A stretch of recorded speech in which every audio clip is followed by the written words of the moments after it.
¿Y usted habló con Kunkel después del incidente? ¿Le Sí, comentó sí. algo? ¿Qué le dijo? ¿Se puede saber No, cómo lo nada en tomó? particular. ¿Él pidió, sí, alguna medida disciplinaria o no? No me dijo nada de eso. No me dijo nada. Sí Rossi, me ratificó que lo que había pasado era lo que me habían dicho ya los diputados nuestros de la comisión. ¿Qué? Cuando se da el incidente, lo que hace lo que nuestros diputados le estaban pidiendo a Camaño, que se estaba yendo de la comisión, era que reciba el despacho firmado por el conjunto de los bloques opositores, por el conjunto de una cantidad de bloques que rechazaban las tres iniciativas, de las medidas estas de las denuncias contenían estas cuestiones de privilegio y las mandaba al archivo.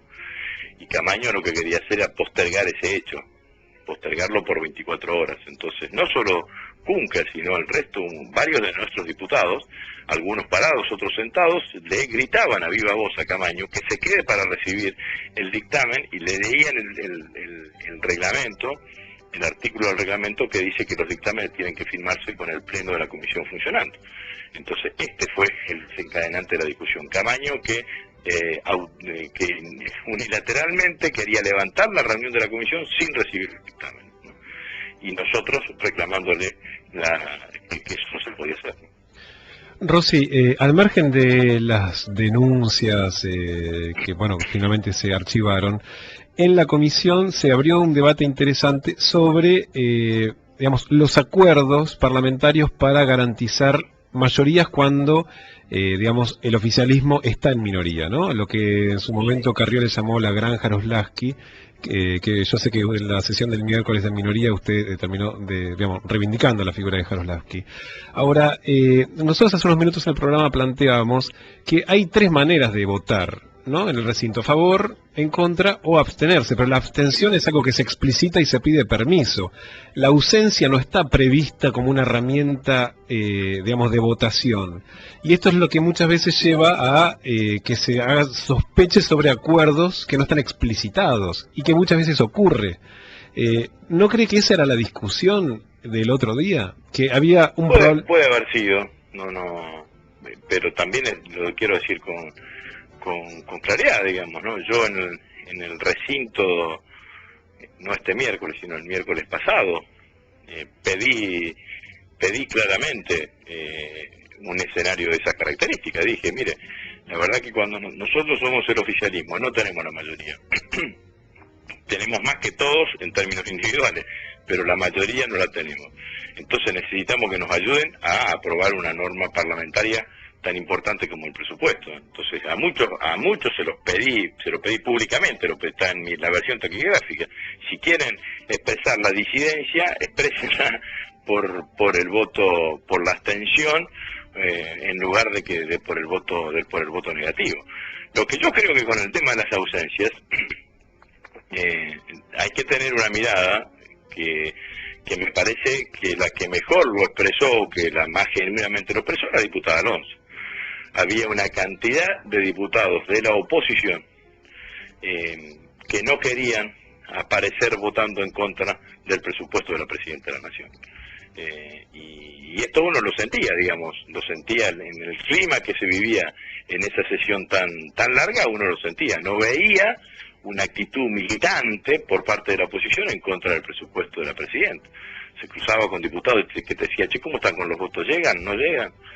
Como hasta casi solidarizándose, digamos, ¿no? Y me parece que eso tiene que ver con que los bloques, las direcciones de los bloques tomaron una decisión que no representaba fielmente lo que muchos de los diputados en términos individuales estaban pensando. Ahora, la última pregunta que le hago, Rossi. ¿Este escenario le conviene finalmente al gobierno? Digamos, lograron atomizar y que la oposición se pelee fuertemente entre sí. Logran, digamos, con este escenario, digamos, quedar como víctimas de una operación opositora que les permite a ustedes estar, digamos, más flexibles para el año que viene para disponer de los recursos presupuestarios.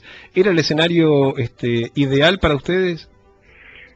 Vamos a ponerlo claramente, con claridad, definirlo. Nosotros quisimos tener el presupuesto. esto es así, quisimos que el presupuesto se aprobase, por eso lo presentamos en diciembre, en septiembre, recorrió todo el relato que le había dicho anteriormente, que le dije anteriormente. Intentamos 2 votaciones para que se apruebe. Fuimos acusados por utilizar métodos por utilizar por intento de soborno para lograr que el presupuesto se apruebe. La verdad que ahora que nos quieran acusar de decir que la estrategia fue que el presupuesto no se apruebe, no es así, digamos, ¿no? Nosotros intentamos bajo todos los medios lograr y en 2 oportunidades concretas lograr que el presupuesto se apruebe. Hablamos con los diputados, hablamos con los jefes de los bloques, les pedimos que nos ayuden, les pedimos que nos abstengan, les pedimos a diputados que colaboren con la aprobación del presupuesto. Bueno, no pudimos, pero esta era la decisión de nuestro gobierno nunca fue no quedarse sin presupuesto, sino hasta hubiésemos podido tomar otro escenario, que es no haberlo presentado, bueno, alguna cuestión de esas características, pero la voluntad explícita de nuestro bloque fue que el presupuesto se apruebe. La primera parte de su reflexión sobre la oposición, yo creo, no me corresponde a mí porque no soy de ese espacio político. Sí, uno puede decir con claridad que la existencia del Grupo A como tal fue, para lo único que le sirvió a la oposición fue para quedarse con la mayoría en las comisiones en el 10 de diciembre del año pasado, el 3 de diciembre del año pasado, porque en realidad eso funcionaba con un sistema de acuerdo en donde la presencia de Carrió allí los obligaba permanentemente a seguir el paso de las decisiones políticas de la coalición cívica, digamos, ¿no? Que era la que imponía el rumbo político y el sesgo político de la oposición. Y me parece que eso, que esta cosa confrontativa, descalificadora permanentemente del oficialismo, virulentamente con una oposición verbal virulenta, llevó a que la oposición, al contrario de haber crecido este año en la consideración pública, al contrario ha decrecido. Y yo creo que en la Cámara de Diputados el factor de haber perdido consideración pública es el Grupo A y la presencia de Carrió dentro de ese grupo, sin ninguna duda. Muy bien, Agustín Rossi, presidente del bloque de diputados de Frente para la Victoria, gracias por el tiempo y buen domingo, ¿eh? Bueno, gracias a Dios. Hasta luego. Estamos en diálogo entonces con el diputado Agustín Rossi, que decía varias cosas interesantes. En primer lugar, definición, no va a haber sesiones extraordinarias y se terminó el año parlamentario en diputados, ¿no? Así es, se van a manejar con una prórroga del presupuesto de este año, como lo habíamos dicho al principio del programa, y con la comodidad de manejar, digamos, recursos que no tienen una asignación específica.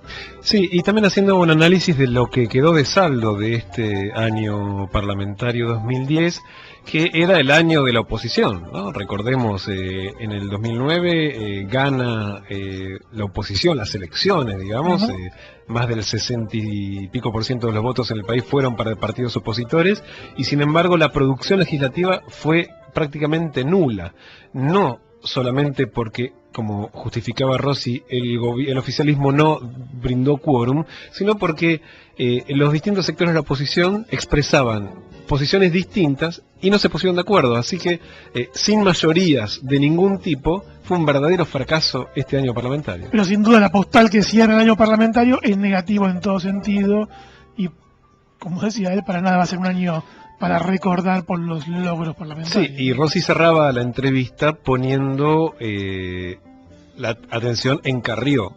Dijo, Carrió es la responsable de haber conducido la oposición hacia ese lugar. Parece que el oficialismo encontró enemigo nuevo.